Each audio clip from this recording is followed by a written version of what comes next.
Hey there, are HR issues giving you a frown? Turn it around with SmartHR. We are renowned.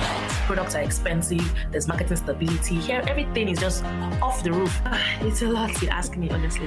Entrepreneurs, lend us your ear. We're here to solve your HR problems crystal clear. From hiring to policies, we've got you covered. So there are many efficient ways that helps you to still remain ethical and still serve your clients with the intention of the brand. Tune in, discover the HR world anew. With SmartHR, success is within view. Entrepreneurs, gather near and far. Let's conquer HR challenges, no matter how bizarre.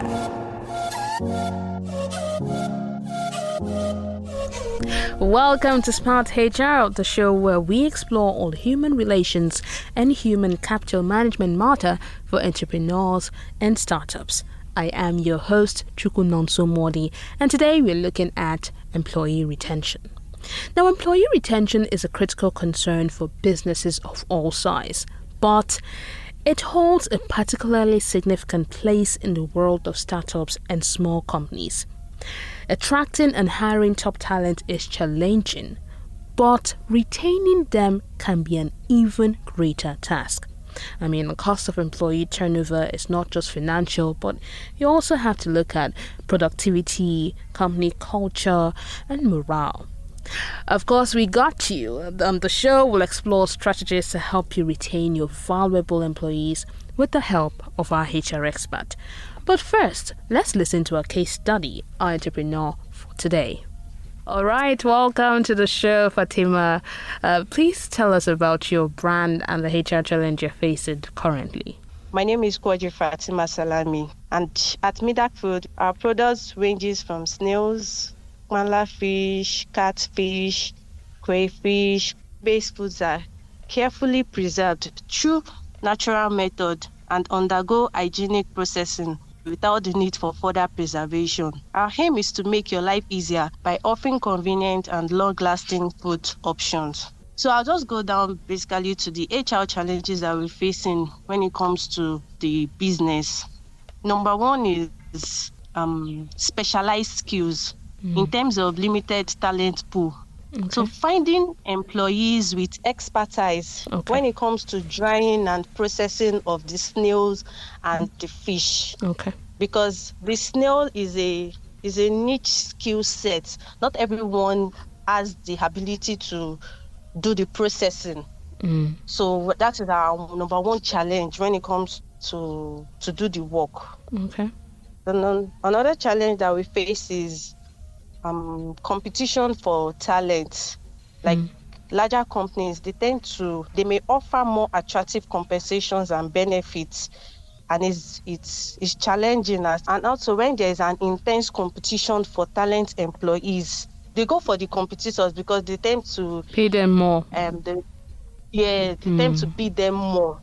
And that's another challenge because we are just a small business trying to survive in the industry, yes. Then another thing is marketing and sales skills. So employees need to understand how to market effectively, which requires specific sales and marketing skills by educating the customers on the uses of the product, the health benefits, and even customer preference too. So that's another thing, another challenge. Another challenge about that, yeah. I want to talk about equipment maintenance. On how to operate, because for the drying, we use oven, this industrial oven. So another thing is how to operate it and also the cleaning process of it too. Okay. So just for us to get you, now, you're a startup and you've had issue retaining the people you have employed. Like you made mention of the fact that your competitors will come with a bigger offer and then they will take them away, and that means you will now have to sort for new employees and you now have to start teaching them your operations, which is a big problem for you because how long do they stay before they go? Like the last one we had like a month or two, a month and a half, yes. They don't really stay long. And I understand, especially when it comes to the snail, it's not an easy task when it comes to processing of the snail. Okay. So they don't really stay long, yeah. All right. So, I mean, that will also tell on you too, because once you get new people, you now have to start training again. Yes. All right. Okay, thank you so much, Fatima. I mean, I do get where this is coming from and how much it must affect your business. But that's why Smart HR is here. And of course, after the break, our HR expert would give you solutions to all your questions and, help you in ways that you're lacking. So now we'll go on a quick break. When we get back, we have someone special. In fact, I would like to call her a seasoned HR expert to answer Fatima's question and shed more light on this topic. Don't go anywhere, we'll be right back.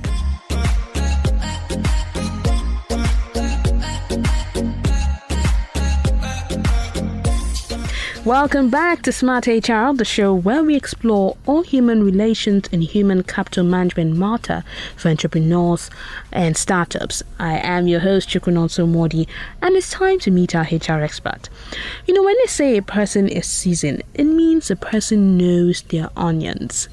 Our HR expert for today is one who has over 12 years varied experience across several business units like tax consulting and advisory, people operations, training and development, and corporate services. She is currently the Chief Operations Officer for Agricar International Development Limited. She is Rita Uzo Unebu. Without further ado, let's welcome Rita to the show. Welcome to the studio, Rita. Thank you for coming. Thank you so much. I hope I'm having all of those claps. Of course. To welcome especially onto the show. It's nice to be here with you. Fatima, hello. It's nice to meet you.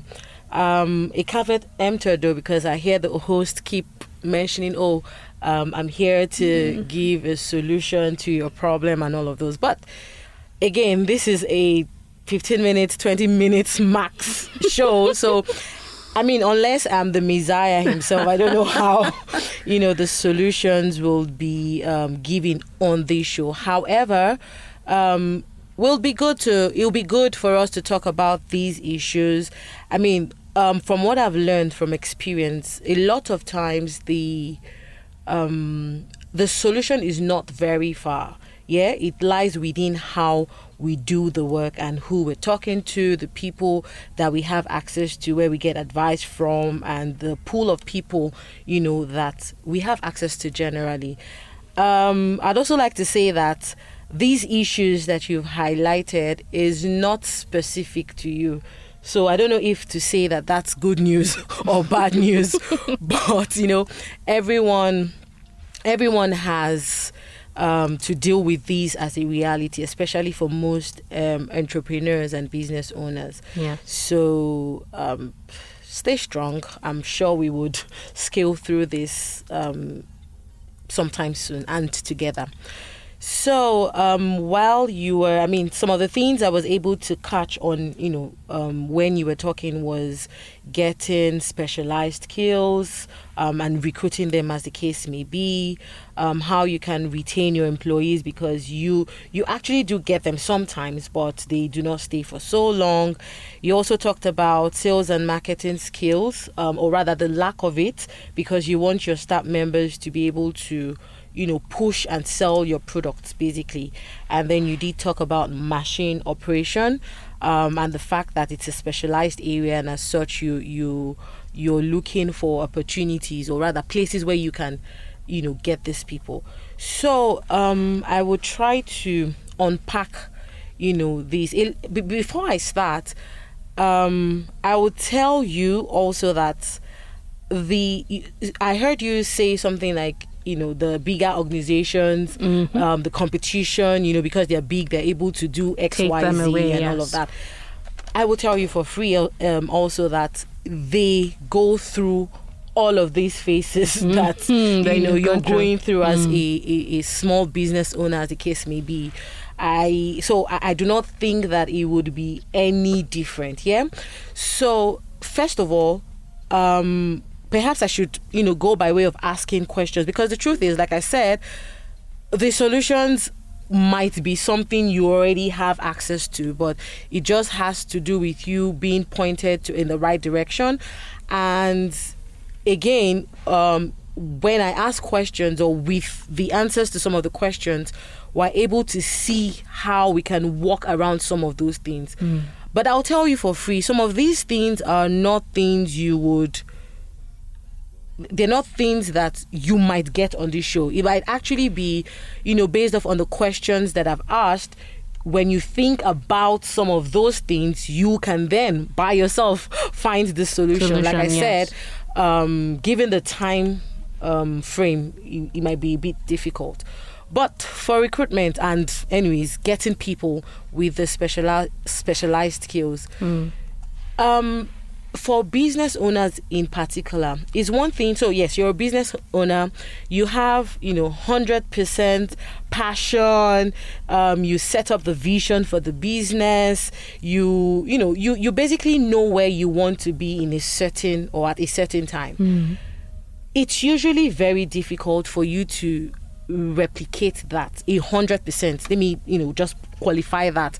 So it's not impossible, but it is difficult because, again, they're not two people who are exactly the same. Yes. So you can imagine that the difficulty in getting... So it's one thing for you to get someone, and it's another thing for you to get someone who has the same passion, the drive and everything. I would even say that it may not be like the owner. You can get someone who has the passion for it, maybe 90%, which is quite high. Yes, in my books. But what we're looking for is 100%. That person who will go the extra mile, the extra mile, actually, to getting things done. So that already is a problem. So you have access to people who will tell you they can do X, Y, Z, and that. First of all, I'm even interested in knowing how you source for these people. Okay. Again, because it's a small business, based on experience, I am trying not to generalize, but based on experience, you find that small businesses are, they would focus a lot more on how they would save up on funds. In other words, so I'm being diplomatic in my choice of words, but they and we don't blame them. Again, they're a small business. How much funds do they have to push out there? But the truth of the matter is that to get the right talent, you need to be able to give a bit more. So the question to Fatima, who are you talking to? Who do you have access to? How do you source for these talents? Is this a question of my brothers, sisters, neighbors, neighbor's son maybe just finished school, or he has some skills or experience in snail farming or something, and you're like, oh really? Okay, I like the person to come on board. While that is not bad in itself, it just means that you would need to do a lot more. Yes. And again, I asked, who do you have access to? How do you source for these people? Who are you talking to, to be able to source for these people? Because that also matters. If you're talking to experts that know what to look out for when they're sourcing for individuals, like I said, individuals, it doesn't really matter whether they have the experience or not, but at least people, first of all, that can build the kind of passion that you're looking for to do the job. I was particularly excited when Fatima said that she trains her people, because some organizations or businesses don't do that. So yes, I can imagine that you're also open to having or getting people who, first of all, can build the kind of passion that you're looking for. When you get these people, you train them. However, when you get these people, what are the things that they come to meet in the organization? Okay. So it's one thing getting the people. So I've moved past the phase of how you get them, because that's also very important. Like I said, you need to talk to the experts. It's no science why you have a lot of recruitment agencies, HR practices who are offering these services, because it's actually a big deal sourcing for people. So yes, I know that there's some recruitment agencies that specialize in this sort of recruitment, and they don't have to be expensive. A lot of them actually have packages for small businesses like this, because they do understand the realities on ground, the fact that it's a small business, and funding is also important. Yes. So that would be the first step. The second thing I would like to say is, which I had started saying a couple of minutes back, was, what do the people come in to meet? What are they introduced into? What story are you telling them from the get-go? So a lot of entrepreneurs, I'm sorry to say, I'm one myself, so when I do say entrepreneurs, I'm included exactly in that batch of people. But what typically happens, and I won't blame them, again, everybody's looking for how to make the money with less effort, right? Yes. Less stress and all of those. So there's a general mindset that, I hired you and I'm expecting XYZ. It's very easy to say. Very easy. Yes, it's very easy to say. And the people are watching you too, right? How realistic is it? Is it possible to actually achieve some of those goals that people are made to go within the organization? But before we even get there, what I was trying to explain is the fact that you see, the relationship between the employer and the employee should be a balanced one. Okay. It shouldn't be one-sided, because while the employee needs a job to stay afloat, the employer also needs the employee to be able to stay in business. Yes. So it needs to be a balanced one.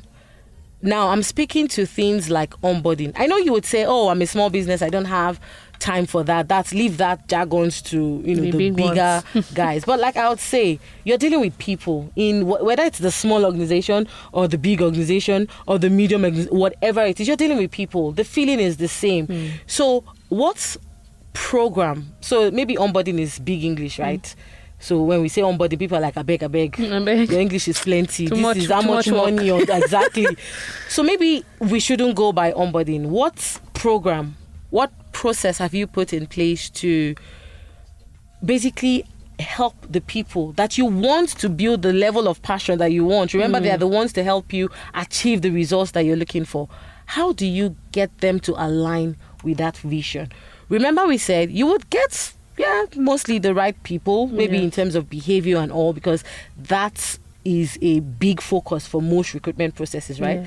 You get the right people, but because they're not you, they're not at 100%. So there's a gap already. I did say, let's say we were very good with the recruitment process, and you get someone who's on 90%. How do you bridge that gap, that 10% gap? Yes. It boils down solely to the program that you have on ground, how you introduce them to your business. I did talk about stories earlier on. How do they feel when they get into the business? Do they see you as somebody with a clear vision and knows exactly what they want, what to do to get those things that they want, and do they most especially lead by example? Yes. Unfortunately, so people are looking, people are watching, people are, they want to have some sort of, would I say, pat on the back, the fact that, okay, yes, I'm doing something right. Yes. And I will tell you for free, well, yes, it might not be the case 100% of the time, but you have organizations who have gotten people, told a good story, and are able to keep those people. Because actually the story is how or what would make them feel like they are in the right place, and no matter what it is, yes, competition will come. It happens everywhere. Forget it. Yes. It happens everywhere. They will come. True. So what are you doing to ensure that when competition comes, your employees are asking certain questions that they know perhaps the competitor cannot even provide, but let me just humor you, right? So again, that boils down to how they feel about the business, what they see the business owner doing, the vision, if it is clear enough, for them to follow, and as such they can speak to it. If you take your time to build all of these at the beginning, it's easier to grow with it, because you then have people who understand from scratch what they need to do and then go with it. I'll give you examples, specific examples. So I have I've been opportune to consult for an organization. Of course, I'm not going to be calling names yes, at this point, but consult for an organization where it was of course it's new, something that had not been done as far as we were concerned at the time in Nigeria, and it was such a big deal. So I spent a lot of time. I think I spent over about almost 5 months trying to understand the business from the owner. I had the luxury, that's why I could spend 5 months, but it doesn't have to be that long. Trying to understand the business of the owner, and him explaining to me what exactly was driving that business. Now, with that information, I was able to put together like a program. Remember, I talked about a program. It's an onboarding, so people call it onboarding, induction, whatever it is, but put something together that once the people who we had recruited, because I was also part of the recruitment process, they were mostly freshers. So we were happy to train, and help them understand how things are supposed to go on the job. So they came on board and the story was already set. This is the owner. This is the passion. Basically, you're telling them what you're expecting from them. Yes. But like I said, it shouldn't be one-sided. You also want to tell them what they would expect from you. How do you offer or give of yourself? Because unfortunately, we're in an era where people are very in tune with their inner self. I don't know if you understand what that means. So you hear a lot of mental stress issues. Mental health. Exactly. Oh you hear a lot of mental those health things. Is suffering. Exactly. So how do you marry that with the reality on ground, the fact that the work needs to go on? Yes. So you need to create a platform, right, that would allow for it, whether you're a big business or a small business. The truth is, if you focus only on the money and your employees can see that, they would also focus only on the money. So it becomes a question of just pay me my salary and let me go. After all, you recruited me for this. They're not willing to put in the extra effort and all of those. So that feeling, that story, that program, that soft landing, that platform you create for them at the beginning is very important. So we did create this platform, and the people came on board. Oh my goodness, I can tell you that the offer we gave to these guys, the freshers, when they were coming in, it was good being relative, but it wasn't. I mean, I'm being careful now. I don't want to say it wasn't the best, because that's what the company could afford at the time. It was a small business, right? Yes. That's what the company could afford at the time. And then guess what? We were getting graduates to run this show. So at the beginning, I'm like, oh my God, because I thought it was just going to be easy. We'll get people off the streets and then. But no, people off the streets would not run with the vision the way we saw it. So we knew we had to get people that at least have gone through the 4 walls of the university or school and can sell themselves. So if you can sell yourself, it's easier to sell the business, right? And yes. So we started with that, and I won't lie to you, at the beginning I'm thinking, it will be a tough sell. Can we get people like this? Them? Yes. But we did. I was pleasantly surprised. In fact, what was happening was people were, when they had resumed, they would come and tell me, I have my friend's CV. She just finished from so-and-so school. Yeah. Can she get an opportunity here? There was this warmth. There was this, and then the work started. Of course, with every work, that difficulties is never a bed of roses, right? So there are difficulties, and when they get to that stumbling block, sometimes they remember, this is what was said at the beginning. I'm saying this because I'd actually gotten a lot of reaffirmation to the things we had done at the beginning of the business, or when we started to recruit people. And then you hear things like, oh my God, Rita, how did you do this? Like, every time I go home, I'm thinking like when the work gets so tough, I'm like, I can't do this anymore. But when they settle down and they're wondering, okay, what did these people say? I don't want to say what the Rita said, because it wasn't a sole effort. It was actually, getting people together to provide the solution. How? What did you do? I said I used the jazz of the Holy Ghost, to get them. But, it's a reality. And I didn't get to hear of this feedback until maybe 2 years after. Wow, a whole 2 years. A whole 2 years. And they're it really made its mark. The impact, exactly. So that's feeling at the beginning. Such that at some point I heard that, of course, like you said, competitor is always there watching. Yes, they're always there. Because the truth is, because you're doing something good, somebody is out there wanting to reap off that thing you've done, right? Especially when it comes to do with people. So competitors would come around. They would literally interact with staff. Of course, you don't know who is who. You don't know what they're doing. They're just subtle questions. Exactly. And then you're just getting information.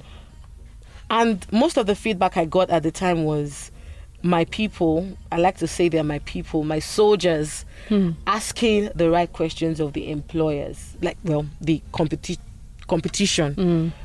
They're not employers yet. Let's not call them that. Of the competition. And, the competition is taken aback, like, okay, what do we do? So the best they can do is increase pay, right? But there's a limit they would go to increase pay. Because the people are after how, for example, does my boss make me feel? Yes, when the relationship. I have that relationship is very important. When I have a personal issue, for example, a lot of entrepreneurs don't want to hear this, but you have to hear it, especially in this time and age. People have issues, serious issues. I have issues even as an entrepreneur, so you can imagine what your employees are going through in this era of fuel hikes, increased transportation costs, even feeding. Everything is almost difficult now. So you can imagine that people are going through stuff personally, and you still need them to perform on the job. What do you need to do to get them to perform?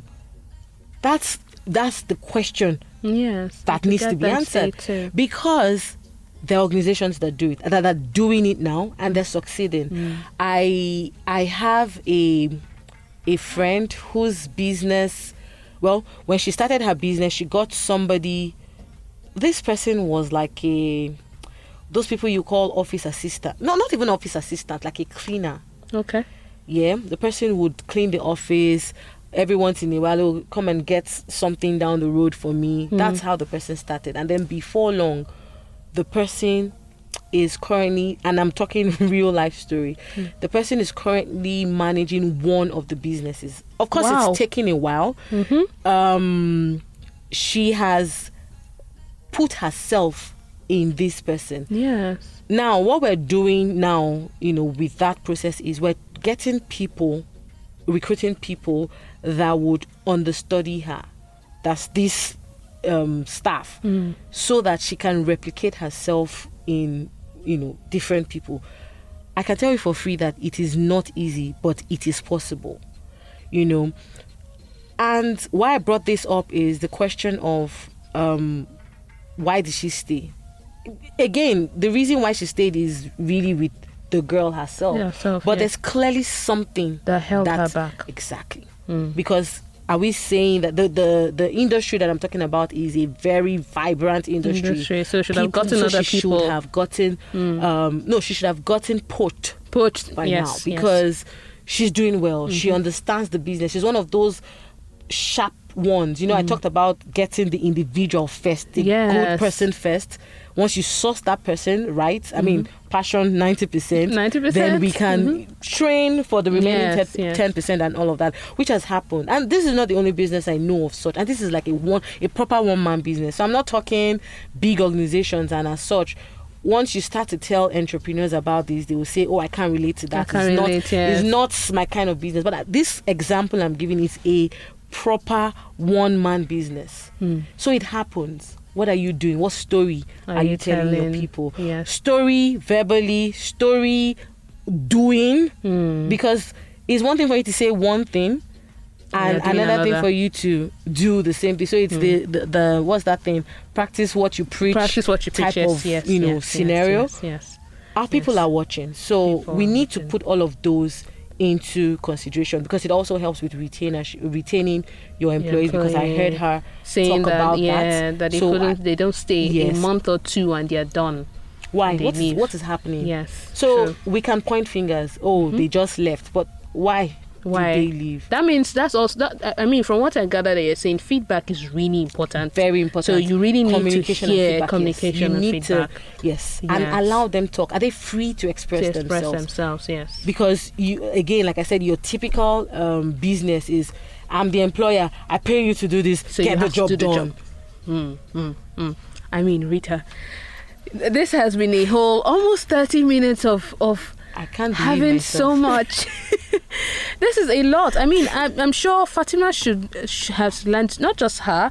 I mean, I know you said we can't say all in 30 minutes, but I feel like if I was the one with this business, I've already picked one or two, and then I can graduate, because I do resonate with that feedback. We have that culture in Nigeria where they say, "Oh, I'm paying you, so do your job." Do the work. So if I tell you jump, I should ask you how high. That kind of thing, and it's not healthy. But in a generation where people will tell you, "Oh, my mental health, oh, my boss is doing this," so you have to take that into consideration. It's a reality. Yes, it's a reality. It is, and a reality. It happens to the best of us, really, because the tables can be turned tomorrow. I know that, yes, we're sitting on the employer seat right now.